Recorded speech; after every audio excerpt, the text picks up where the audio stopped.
Dios te bendiga, Dios te guarde, Dios te fortalezca, Dios bendiga tu vida. Envío un saludo a todos aquellos que van a mirar este video y espero en el nombre de Jesús que sea de bendición para ti, para todos aquellos que puedan alcanzar mirar este video. Y en esta hora quiero hablar acerca de un tema muy primordial para la iglesia de nuestro Señor Jesucristo. Es el tema de la oración.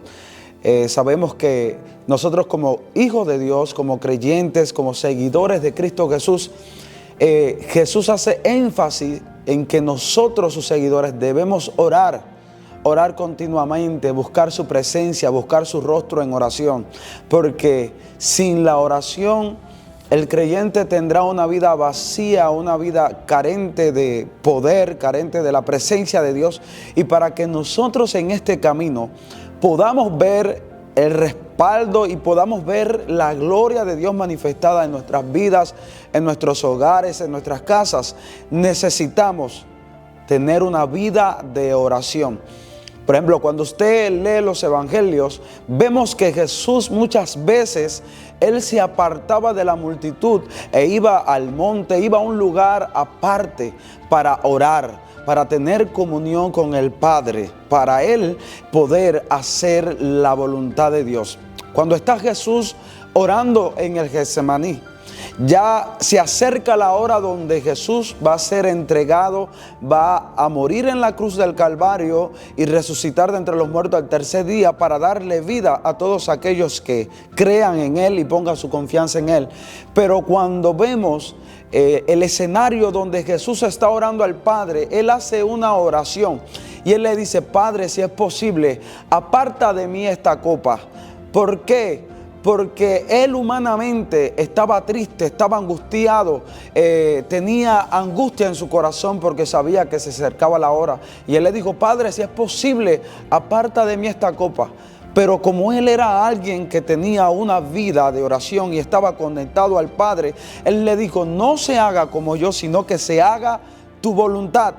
Y es aquí lo importante de nosotros como iglesia, nosotros como hijos de Dios, tener una vida de oración. ¿Por qué? Porque cuando tenemos una vida de oración, vamos a hacer la voluntad que Dios tiene para nosotros y no la voluntad que nosotros creemos que es la que es perfecta.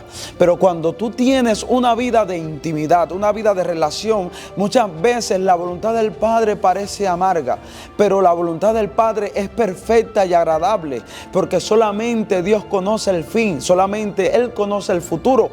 Y hay cosas que en el momento parece que nos están lastimando o es algo doloroso, pero al fin, a través del proceso, lo que Dios permite es para que nosotros veamos la gloria de Dios y para que podamos testificarles a otros de que le servimos a un Cristo vivo, le servimos a un Dios poderoso. Ahora, cuando el Señor va al Getsemaní a orar, Él le dice a sus discípulos, Él toma a ciertos discípulos y lo lleva a un lugar aparte y le dice: acompáñenme aquí a velar. Y mire que el término que Jesús usa no es el término de orar, sino que usa: acompañen a velar, velen conmigo. Es decir, cuando una persona tiene una vida de oración, está velando, está despierto, está atento a lo que se mueve en el mundo espiritual y su oído está sensible para escuchar la voz de Dios. Su oído está sensible para escuchar la voluntad que Dios tiene para su vida. ¿Y por qué muchas veces nosotros como seres humanos, nosotros como hijos de Dios, nos equivocamos en el camino cristiano y tomamos decisiones que a lo mejor para nosotros creíamos que eso era lo correcto, y al final vemos que si hubiéramos hecho la voluntad de Dios, hubiéramos tenido otro resultado, hubiéramos visto algo diferente? Pero muchas veces por nosotros tomar decisiones en nuestra humanidad, en nuestro sentido, en nuestras emociones, nos equivocamos. Y eso es lo que Dios quiere evitarle a su iglesia, a su pueblo, a sus hijos. Que no tomemos decisiones en lo natural, en la humanidad, sino que podamos tomar decisiones guiados por el Espíritu Santo. Como dice el apóstol Pablo, ¿verdad? Que los que son guiados por el Espíritu de Dios, los tales son hijos de Dios. Y nosotros como iglesia necesitamos ser guiados por el Espíritu Santo. Hay algo glorioso que Dios quiere hacer en nuestras vidas, en la vida de cada creyente, pero necesitamos tener una vida de oración. Si usted se puede fijar, una persona que no ora es una persona que realmente en el mundo espiritual no causa ningún problema. Una persona que no ora es alguien que tiene una vida de derrota, porque la Biblia dice que nuestras armas, las armas de nuestras milicias no son carnales, sino son que poderosas en Dios para destrucción de fortalezas. Una persona que no ora es una persona que no tendrá victoria en contra del enemigo de los hombres, en contra del diablo, que el Señor lo reprenda. Nosotros necesitamos orar para tener victoria. Y aunque vengan luchas y pruebas, tenemos la victoria por medio de aquel que nos llamó y que Él nunca ha perdido una batalla.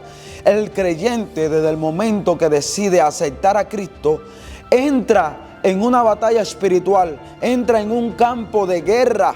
El pueblo de Israel, ¿cuántas veces desde el momento que el Señor los saca de Egipto, la persecución, la lucha, la prueba, las tentaciones, el diablo queriendo hacer que el pueblo pecara contra Dios, que dudara de Dios, que se rebelara contra Dios, porque era el pueblo escogido de Dios? Y el diablo sabe que las personas que están en el mundo le pertenecen a él, pero tú que eres escogido, pero tú que eres iglesia, tú que has sido santificado por el Padre, el Hijo y el Espíritu de Dios, y la sangre de Cristo ha sido rociada sobre tu vida, tú eres un blanco perfecto del enemigo. Y te voy a decir en esta hora cómo es que puedes obtener victoria sobre el enemigo.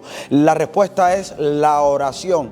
¿Por qué tu vida de oración es atacada? ¿Por qué cada vez que tú decides a buscar a Dios en oración, en ayuno, apartarte una semana para buscar la presencia de Dios, es cuando más tú sientes que la guerra se levanta, es cuando más tú sientes una batalla muy fuerte en los aires y tú dices, ¿qué está pasando ahora que me quiero acercar a Dios? Ahora que quiero ver la mano de Dios moverse en mi vida, veo que se levanta el enemigo aún en mi casa, en mi trabajo, donde quiera que estoy. Veo que las tinieblas han hecho fuerza para que yo no entre en esta comunidad, porque Él sabe que cuando un creyente decide a pasar tiempo en la oración, en la guerra, en la lucha, va a tener la victoria de parte de Dios. Aleluya, gloria al nombre de Cristo Jesús.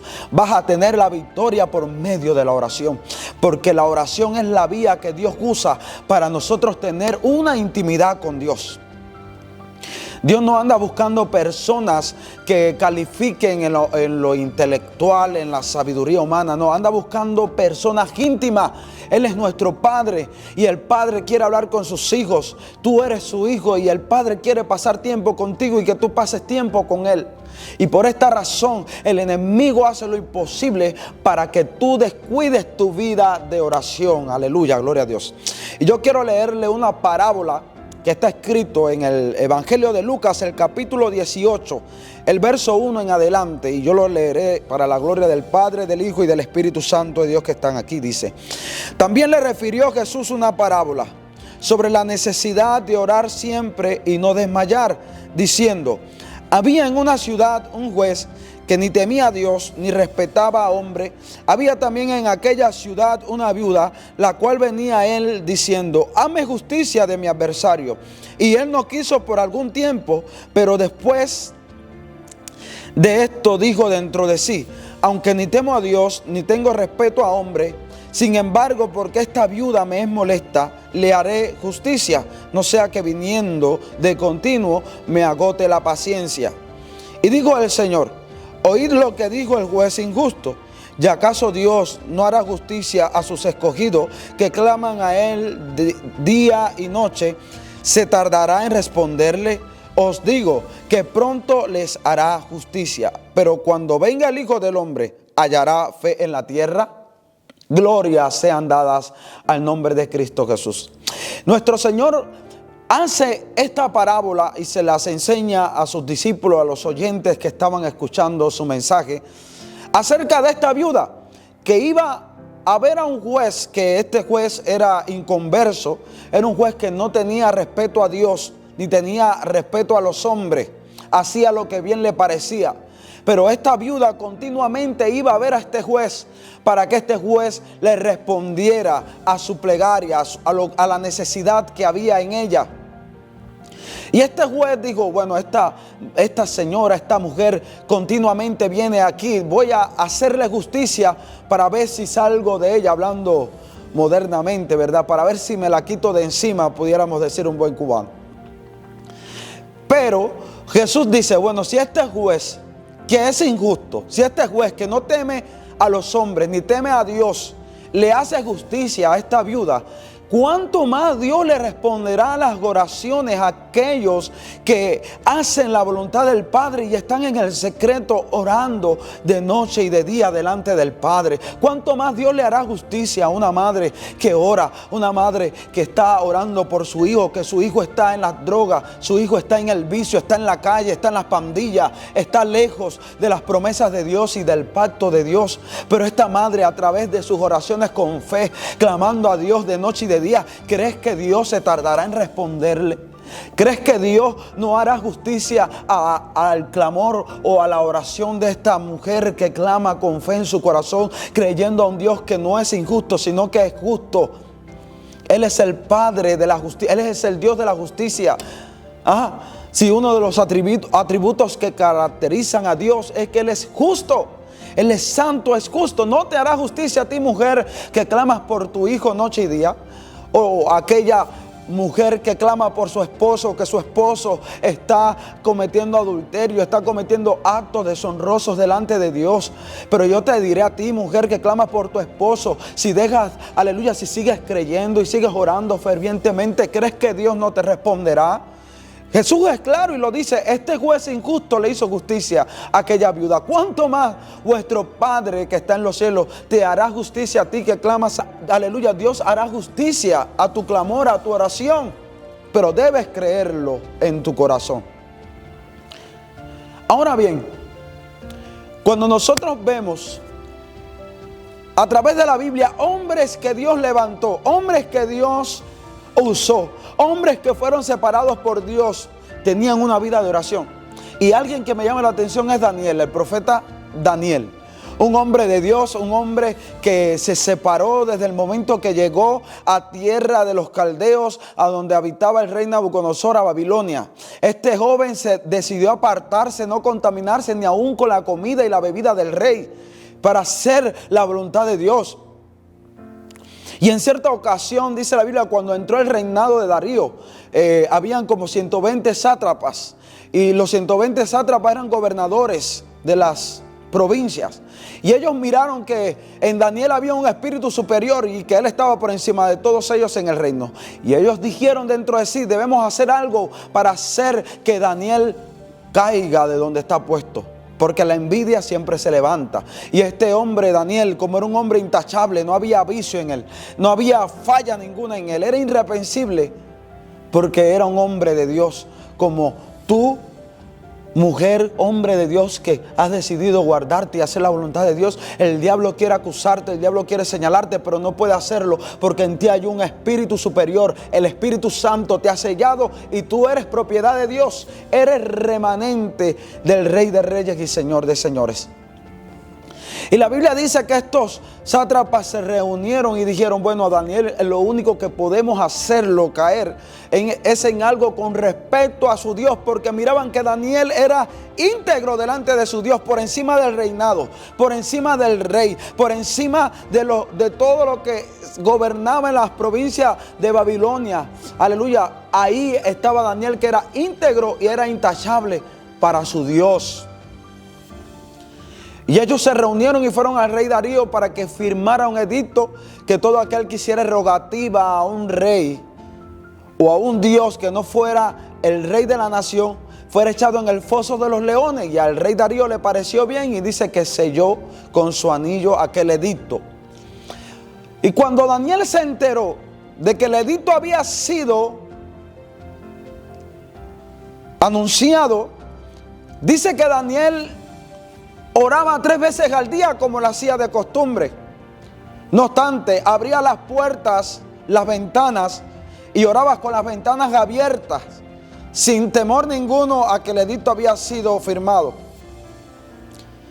Ahora bien, cuando tú, meditas en esto, Daniel podía haber cerrado las ventanas y seguir orando a su Dios en los secretos donde nadie lo mirara, pero él abría las puertas, no importando que aún él sabía que iba a perecer e iba a ser echado en el foso de los leones.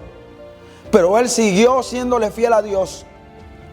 Daniel por 30 días podía haber dejado de orar hasta que el edicto pasara y volver a su oración, pero él entendía que en él había una necesidad muy grande de orar continuamente, de orar sin desmayar, de orar y buscar el rostro de Dios. Y es lo que yo quiero inculcarte, iglesia, amigo que me escuchas, todo hijo, hija de Dios que me escucha en esta hora, que hay que serle fiel a Dios aun cuando hay cosas, hay situaciones que nos van a afectar a nosotros, pero si tú eres fiel, Dios será fiel contigo.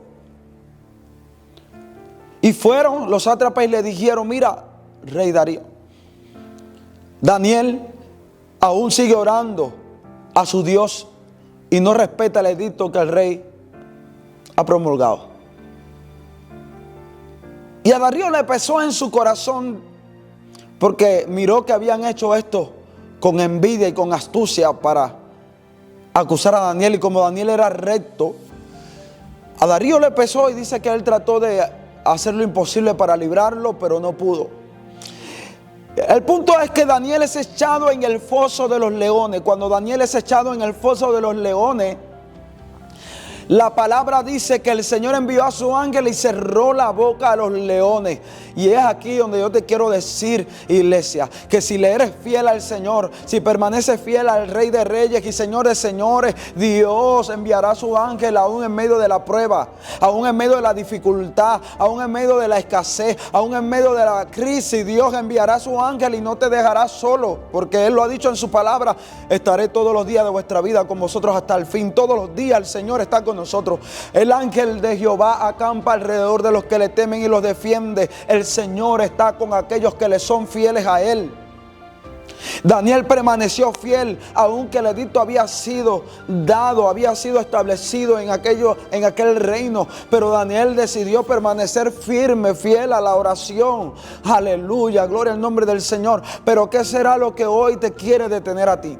¿Qué será lo que hoy te quiere detener a ti de la oración? Puede ser, aleluya, que a lo mejor no tienes un trabajo, o puede ser que a lo mejor estás atravesando por alguna enfermedad, pero el enemigo quiere detenerte de que dejes de orar, que dejes de buscar a Dios, porque Él sabe que si tú perseveras en la oración, como esta viuda que oraba fervientemente, escuchó, aleluya, gloria a Dios, el juez injusto le hizo justicia, cuanto más Dios hará justicia contigo si tú le permaneces fiel en tu peor momento.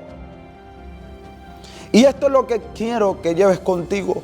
Necesitamos orar fervientemente. Si hay algo que los discípulos le dijeron a Jesús: enséñanos a orar. Mire que no dijeron: enséñanos a echar fuera demonios, enséñanos a sanar a los enfermos. Ellos dijeron: Señor, enséñanos a orar. Porque entendían que Jesús, la victoria que tenía era por la oración. Un predicador dijo en cierta ocasión: si quieres que tu predicación arda en fuego, que las almas vengan a Cristo, primero debes encender el cuarto de la oración. Y es una realidad. Necesitamos volver a la oración. En este tiempo que vivimos, el enemigo ha querido apagar en las congregaciones la oración de los hermanos. Y fíjese que una persona que ora es una persona que está atenta, está velando. Y acuérdese lo que dijo Jesucristo. El Señor dijo: velad y orad para que no entréis en tentación, porque a la verdad el espíritu está dispuesto, pero la carne es débil. Y con nuestra fuerza no podremos. No es con fuerza de hombre, no es con ejército, no es con espada, no es con jabalina, es con el Espíritu de Dios, ha dicho el Señor. ¿Y cómo obtenemos la llenura del Espíritu? Por medio de la oración, por medio de la búsqueda en lo secreto con el Rey de Reyes y Señor de Señores. Aleluya, gloria al nombre del Señor. Yo le quiero leer otro pasaje. Está Lucas capítulo 12. Alma mía, alaba al Señor. Padre, te doy toda la gloria, te doy toda la honra, toda la alabanza, toda la adoración, Señor mi Dios.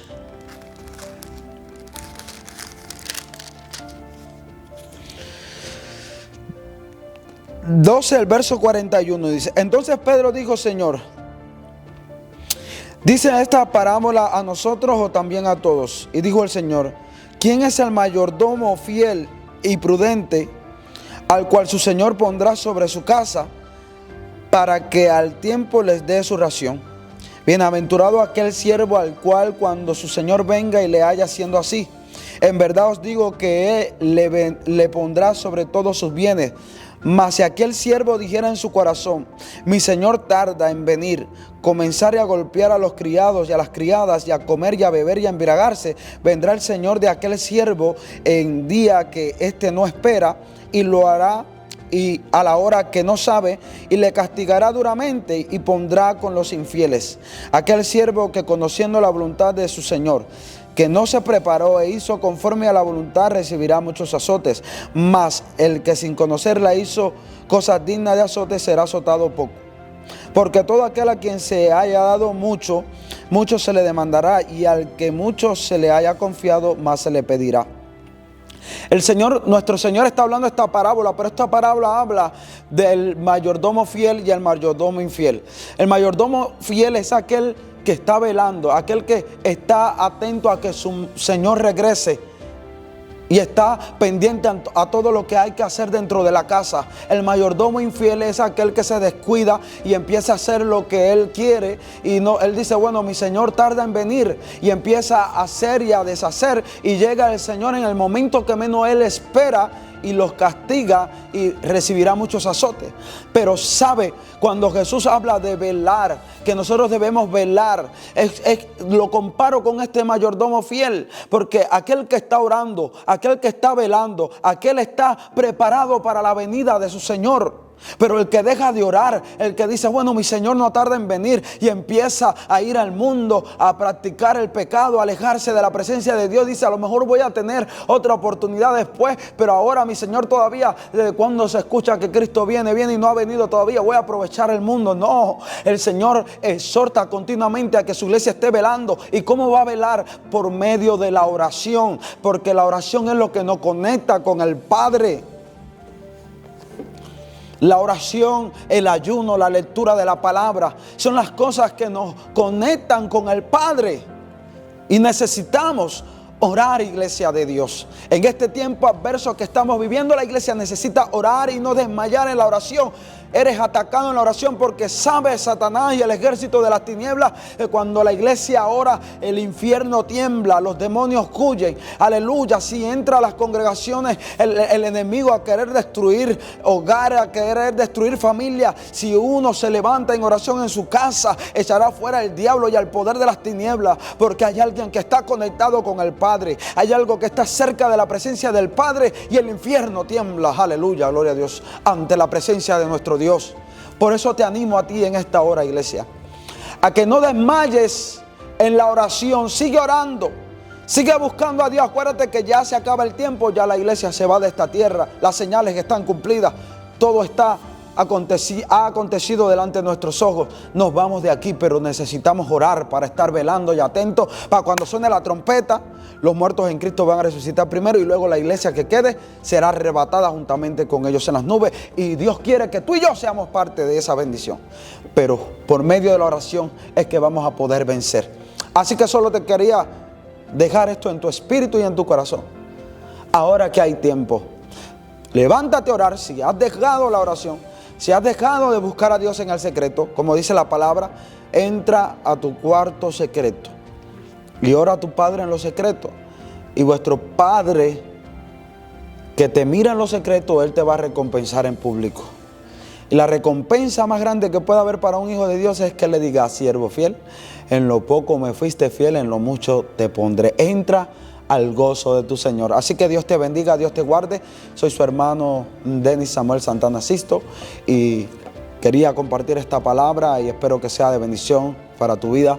Estaré pronto trayendo un mensaje. Hablaré acerca de la guerra espiritual, porque la iglesia está en medio de una guerra espiritual. Los cielos se está moviendo algo fuerte, y se están entrando a espíritus de frialdad, espíritus de disensiones dentro de las congregaciones, y el Señor quiere acabar con esto, pero la iglesia necesita estar atenta, y el primer paso es entrar en el cuarto secreto a orar.